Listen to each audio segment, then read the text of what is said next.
ஐயா, எனது பெயர் சண்முகவல்லி. விஜயமங்கலம் கவர்மெண்ட் ஹாஸ்பிட்டலில் ஸ்டாஃப் நர்ஸாக ஒர்க் பண்ணுறேன்.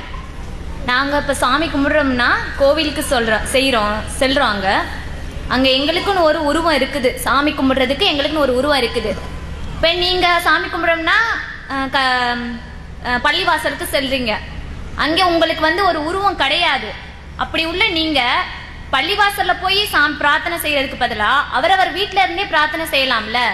நீங்கள் அதை எதுக்கு நீங்கள் பள்ளிவாசல் செல்றீங்க? இந்து மதத்தில் மற்ற மதங்களில் எல்லாம் கோயிலில் போய் கடவுளை உருவமாக பார்க்கிறார்கள். அப்போ பார்க்கறதுக்கு மெனக்கெட்டு போக தான் வேண்டி இருக்கிறது. வீட்டில் இருந்து உருவம் இருக்காதுல்ல. அதுக்கு நாங்கள் கோயிலுக்கு போகிறதுல ஒரு லாஜிக் இருக்கிறது. நீங்கள் பள்ளிவாசலுக்கு போனீங்கன்னா பள்ளிவாசல் ஒன்றுமே இருக்காது. பள்ளிவாசல்ங்கிறது வெறுமை சுத்தமான ஒரு இடமா இருக்கும், அவ்வளவுதான்.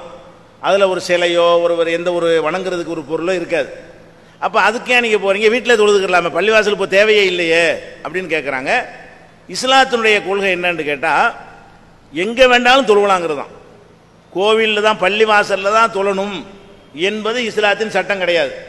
இப்போ தொழுகை நேரம் வந்துட்டால் இங்கே கூட நாங்கள் தொழுதுக்கலாம். பள்ளிவாசலுக்கு தான் போய் தொழணுங்கிற என்ன, ரோட்டில் தொழுகலாம், காட்டில் தொழுகலாம். எங்கே தொழுகையுடைய நேரம் வருகிறதோ அங்கே நீங்கள் தொழுது கொள்ளலாம் என்று இஸ்லாம் எங்களுக்கு என்ன செய்கிறது, அனுமதிக்கிறது. ஏன்னு கேட்டால், நாங்கள் இந்த உருவத்தை வணங்கலை. உள்ளத்தில் கடவுளுக்குன்னு சில நான் இலக்கண ஆரம்பத்தில் சொன்னேன் இல்லையா, அந்த மாதிரி ஒரு சூப்பர் பவர்னு வச்சிருக்கிறோம்ல, அவர் மனசால் நினைத்து கொண்டு அந்த கடவுளை நான் வணங்குகிறேன் என்று மனசால் ஓர்மப்பட்டு வணங்குறதுனால ஒரு இடத்துல போய் தான் வணங்கணும் என்பது கிடையாது. எங்கேயும் வணங்கலாம். ஆனால் 5 தடவை மட்டும், ஒரு நாளைக்கு 5 தடவை மட்டும் பள்ளிவாசலுக்கு வரணும் என்று இஸ்லாம் சொல்லுகிறது. அது எதுக்காக சொல்லுகிறது என்று கேட்டால், அங்கே தான் கடவுள் இருக்கிறார் என்பதற்காக சொல்லவில்லை. எதற்கு சொல்லப்படுது என்று கேட்டால், மனிதர்கள் கூட்டாக சமூக பிராணியாக மனிதன் வாழ்கிறான். அப்போ அந்த பள்ளிவாசலுக்கு தினமும் 5 தடவை நாங்கள் போய் தொழக்கூடிய நேரத்தில் ஒருவரை ஒருவர் சந்திக்கக்கூடிய நிலைமை ஏற்படுகிறது. ஒருவரோடு ஒருவர் பக்கத்தில் ஒட்டி உரசி கொண்டு நிற்கக்கூடிய நிலைமை ஏற்படுகிறது. இப்படி ஏற்படுற காரணத்தினால தான் எங்கள்கிட்ட இந்த தீண்டாமையெல்லாம் இல்லாமல் போனது. தீண்டாமை இல்லாமல் போனது காரணம் என்னன்னு கேட்டால், பக்கத்தில் நிற்பார். முதல் நாள் நிற்கும்போது ஒரு மாதிரியா இருக்கு, இவன் இங்கே ஒரு மாதிரி ஆள் அப்படி நினைப்போம். 2வது நாள் அது குறையும், 3வது நாள் இன்னும் கொஞ்சம் குறையும், 4வது நாள் இல்லாமல் போயிடும். அப்போ அன்றாடம் தொழுகையில் முதல்ல வந்தவனுக்கு தான் முன்னுரிமை, 2வது வந்தவனுக்கு 2வது இடம், 3வது வந்தவனுக்கு 3வது இடம், கடவுளுக்கு முன்னாடி எல்லாரும் சமம். இந்த கொள்கையை உலகத்துக்கு சொல்வதாக இருந்தால் ஒரு இடத்துல அசம்பிள் ஆகி தான் சொல்ல முடியும். நானா தனியாக இருந்து சொல்ல இயலாது. எல்லாரும் சமம்னு நான் பாடு வீட்டில் உட்காந்து சொன்னேன்னு சொன்னால், எல்லாரும் சமங்கிறது எப்படி நான் நிலைநாட்ட முடியும்? எல்லாரும் சமம்னு சொல்றதா இருந்தால் எல்லாரும் ஒரு இடத்துல வைக்கணும், அதில் காட்டணும், சமம்ங்கிறத காட்டணும். அப்போ பள்ளிவாசலில் நாங்கள் போவது அங்கே கடவுள் இருக்கிறார் என்று நினைத்து ஒருவர் போனாரே ஆனால் அவர் இஸ்லாத்தோடு வெளியேறி விடுவார். கடவுள் பள்ளிவாசலில் இல்லை, நல்லா தெரிஞ்சுக்கிறங்க. மக்காவில் உள்ள ஆலயத்தில் கூட கடவுள் இல்லை. முதல் ஆலயம் காபான்னு சொல்றமே, அதுல கூட கடவுள் இருக்கிறார் என்று நாங்கள் போனால் அவன் இஸ்லாத்தோடு வெளியே போய் விடுவான். கடவுள் எதுலையுமே இல்லை, பள்ளிவாசல்லையும் கிடையாது, காபா ஆலயத்திலையும் கிடையாது, வேற எந்த ஒரு புனித தலங்கள்லையும் கடவுள் இல்லை என்பதுதான் இஸ்லாத்தின் கொள்கை. தூய்மையான ஒரு இடத்தில் நம்ம பிரேயர் பண்ண வேண்டும், எல்லா மக்களும் கூட்டாக சந்திக்க வேண்டும். இப்படி சந்திப்பதன் மூலமாக ஒருவரை பற்றி ஒருவர் அறிந்து கொள்வது, அறிமுகம். ஒருவருடைய வறுமை எனக்கு தெரியும், ஒரு பணக்காரர் தெரியும். நான் ஒரு கோடீஸ்வரன் வச்சுக்கிறேங்க, எனக்கு பக்கத்தில் ஒரு ஏழை இருக்காருன்னு வைங்க, 4 தடவை பள்ளிவாசல் சந்திக்கும் பொழுது அந்த ஏழைக்கு எனக்கு ஒரு அறிமுகம் ஏற்படும். அவர் என்கிட்ட உதவி கேட்பாரு, நான் உதவி செய்வேன்.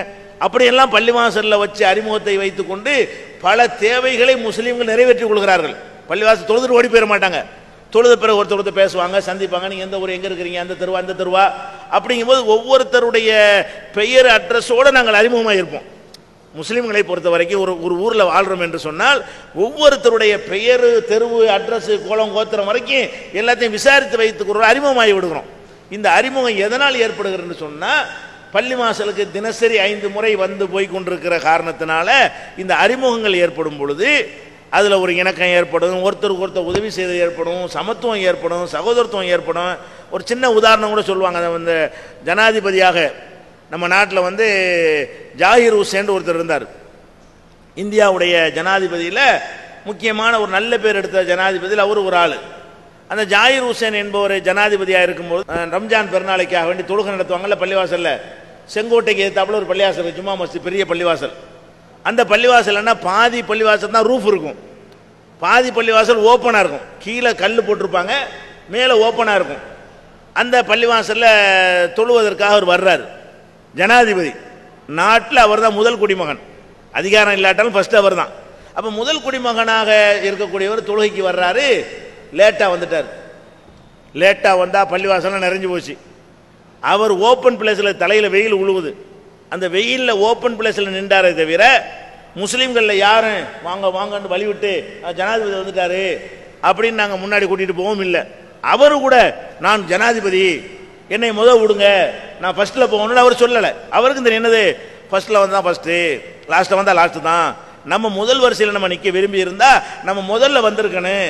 வேறு இடத்துல முதல் குடிமகன் சொல்லி முதல் அந்தஸ்து கொடுப்பாங்க, பள்ளிவாசலில் கொடுக்க மாட்டாங்க.